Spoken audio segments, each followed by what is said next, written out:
Haïti, frappé par un terrible tremblement de terre en janvier 2010, après des décennies d'instabilité politique. Le sort semble s'acharner sur cette île des Caraïbes où la pauvreté est endémique et l'espoir difficile à garder. Pourtant, la jeunesse a décidé de relever le défi.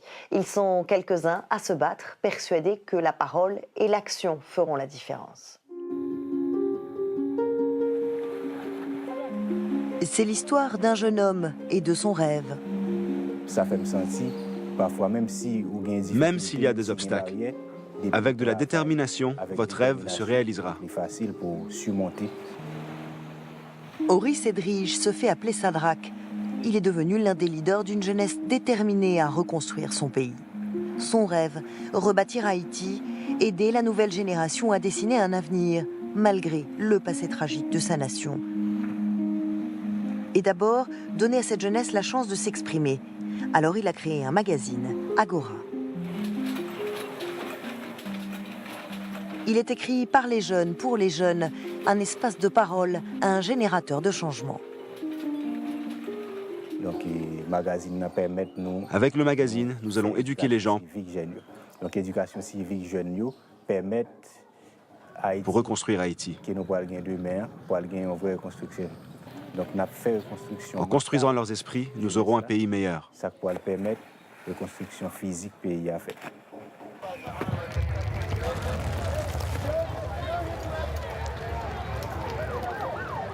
Un avenir meilleur, comment ne pas le souhaiter pour un pays comme Haïti?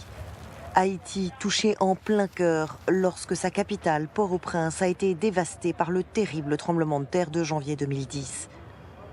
Plus de 200 000 morts, autant de réfugiés dans des camps de fortune. Le dénuement, la pauvreté, qui n'ont pourtant pas empêché la nouvelle génération d'espérer, avec parfois une étonnante audace. Tout à fait. Moi, je pense qu'il y a beaucoup de jeunes comme Oris Edrige, Sadrak, qui sont très dynamiques, qui sont très intelligents, qui sont très motivés, qui n'attendent que des occasions comme ça pour faire ressortir leur talent. Le docteur Elie Tello est un ancien professeur d'université. Lorsqu'il a découvert le magazine de Sadrak, il a immédiatement été frappé par le talent et la vision du jeune homme. Il a tout de suite compris que cette publication répondait à un réel besoin. Beaucoup de jeunes qui vont à l'école n'ont pas accès à un journal, n'ont pas accès à un magazine, n'ont pas accès à des livres dans les bibliothèques. D'ailleurs, il n'y a pas de bibliothèque.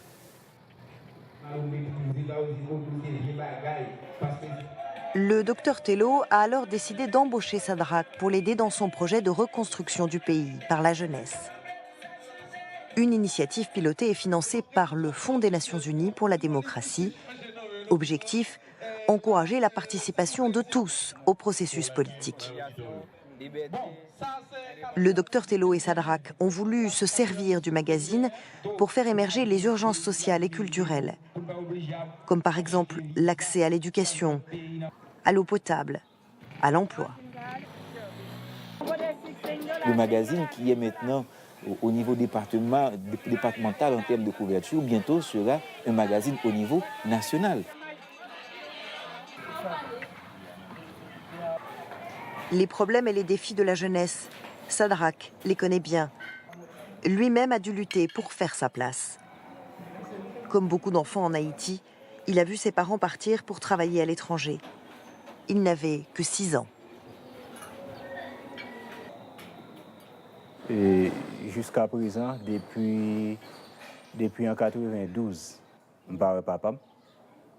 J'ai vu mon père en 92 et ma mère en 98. Jusqu'à présent, je ne pas jamais retourné. Après cela, ils ne sont jamais revenus. Je leur parle au téléphone, mais j'ai oublié leur visage.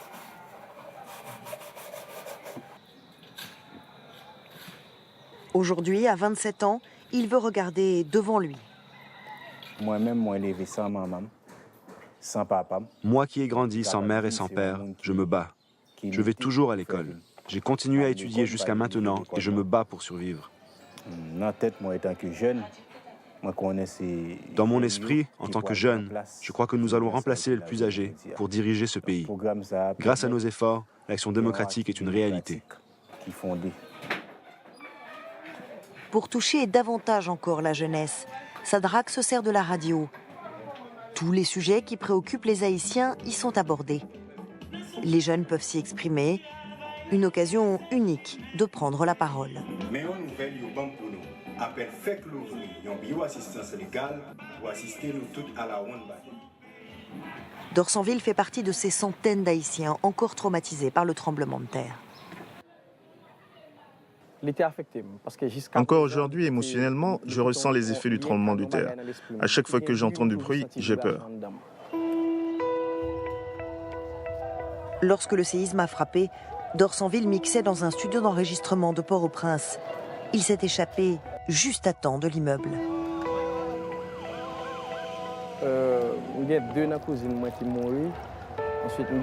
Les gens qui étaient avec moi au studio sont morts. Je suis vivant, mais beaucoup de mes amis et parents sont morts maintenant.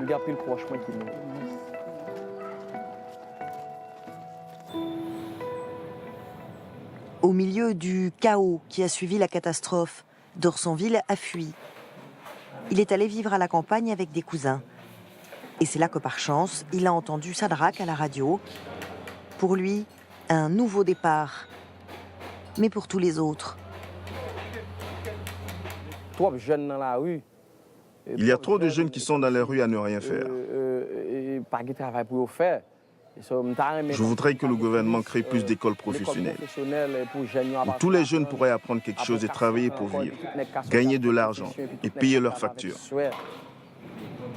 Mais le jeune maintenant, c'est surtout ça dont il a besoin. Il a besoin de se sentir respecté. Il a besoin de vivre dans la dignité. Il a besoin de vivre dans l'autonomie.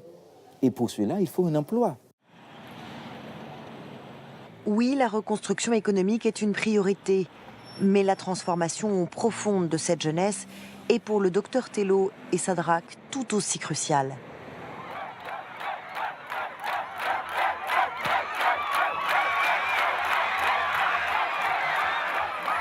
En plus du magazine, en plus de la radio, Sadrak organise des matchs de football pour les jeunes. Le football, c'est le sport principal pour les Haïtiens. Quand il y a des tournois comme celui-ci, les jeunes apprennent l'esprit d'équipe. Pour Sadrak, les sports d'équipe symbolisent le type de collaboration et de détermination dont les Haïtiens ont besoin pour guérir et avancer.